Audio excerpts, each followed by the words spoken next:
Après un mois d'intenses activités contre le cancer du col de l'utérus, la région de Ziguinchor a choisi le district sanitaire de Bignona pour clôturer la campagne appelée Octobre Rose au niveau de Tangoré transgambienne. Et le médecin-chef de district de révéler des chiffres qui témoignent de l'ampleur de la maladie. Le cancer du col de l'utérus représente plus de la moitié de la charge du cancer chez la femme. Au Sénégal, le cancer du col de l'utérus est la première cause de décès par cancer chez les femmes. Selon le Fonds mondial de recherche sur le cancer, le taux du cancer du col de l'utérus au Sénégal figure parmi les 20 pays 20 les plus élevés au monde.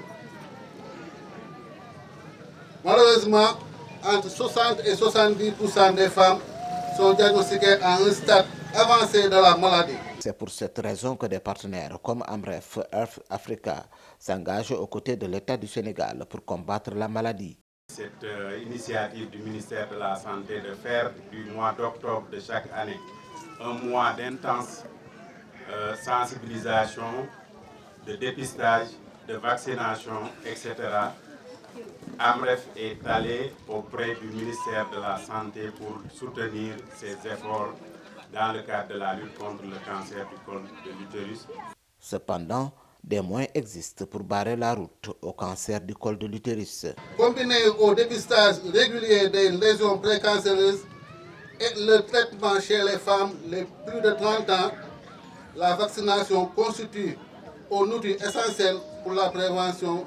Ayant compris les enjeux, la région de Ziguinchor a réalisé de bons résultats durant la campagne de cette année. Durant cette campagne, les districts de Ziguinchor ont dépisté 2793 femmes et ont vacciné 995 filles contre le VPH. Ainsi, 36 nodules du sein et 108 cols suspects ont été diagnostiqués, dont 7 de cancer du col. Et pour réussir à éradiquer cette maladie, il faut du personnel, des infrastructures sanitaires et des moyens. L'État du Sénégal est sur cette voie, a souligné le sous-préfet de Tangori. Beaucoup de choses ont été faites. C'est vrai que même si on n'a pas atteint tous les objectifs, mais beaucoup de choses ont été faites.